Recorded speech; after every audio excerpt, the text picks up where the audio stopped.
It's been 1 month to the day since President Trump took office. According to a CBS News analysis, the president has signed 73 executive orders so far, targeting everything from the border to the environment to federal spending.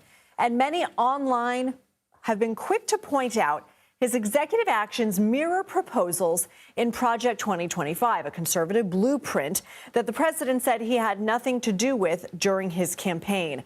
CBS News Confirmed executive producer Melissa Mahtani joins me now. So, Melissa, just how similar are his executive orders and Project 2025? So, as you said, Lindsay, he signed 73 executive orders so far. 37 of those were in just his first week alone. Now, a CBS News Confirmed analysis of just his first week of those 37 showed more than half had similarities.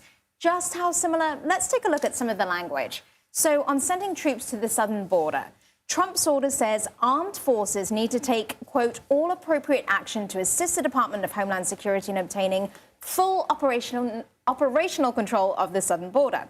Project 2025 calls for the president to adjust the Army's priorities to support the DHS, quote, including using military personnel and hardware to prevent illegal crossings between points of entry. So quite similar. A review of the intelligence community. Project 2025 says, quote, the president should direct the DNI and the Attorney General to conduct a further audit of all intelligence community equities of past politicization and abuses of intelligence information. And on his first day in office, Trump ordered the DNI to, quote, review the activities of the intelligence community over the last 4 years and identify any instances where the intelligence community's conduct appears to have been contrary to the purposes and policies of this order. More similar. And on removing transgender people from the military, Trump's executive order said gender dysphoria was inconsistent with U.S. standards, while Project 2025 said it was incompatible. So even closer. And that was just his first week. Now, even more recently, we've seen these similarities in his executive orders, like the one he signed on Friday. It orders the creation of the Energy Dominance Council, whose goals, as you can see, almost directly align with proposals laid out in Project 2025. But, Lindsay, the big but. Whilst these ideas are in Project 2025, they're not exclusive to it. And this is really key. These are ideas that have been discussed very widely in conservative circles. So we can't say that Trump is mirroring Project 2025. Many of the things he's done are things that he campaigned on. Some, like withdrawing from the Paris Climate Agreement, are things that he had previously done in his first term. So not all Project 2025, because they are just general conservative ideas. So are people wrong to point this out? So they're not wrong, Lindsay, but they're not exactly right. And this is that grey area that critics of Trump say is really by design. Now, Trump has repeatedly denied any connection to Project 2025. Here's the statement his deputy press secretary gave to CBS after his first week in office.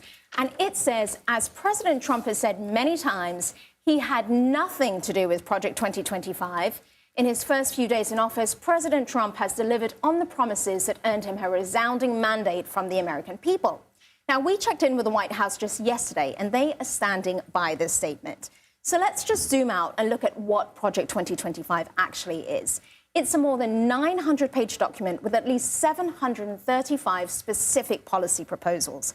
Trump has, so far signed 73 executive orders, and that makes up a fraction of the 735. And not all of them are directly from there, right? Some of them are actually, they directly oppose Project 2025, like the tariffs we saw him sign on steel and aluminium on Friday. Project 2025 wanted these repealed. Just like TikTok, Project 2025 wanted TikTok banned. Trump wants to keep it now. And other things aren't even in there, like Trump's banning paper straws. There's nothing that I've seen in Project 2025 about that. So clearly there are some differences, but there's many, many similarities. And it's these similarities that are creating the perception that Trump isn't as distant from Project 2025 as he's made everyone think he is. Well, Melissa Mahtani, thank you for such an extensive review. Appreciate it.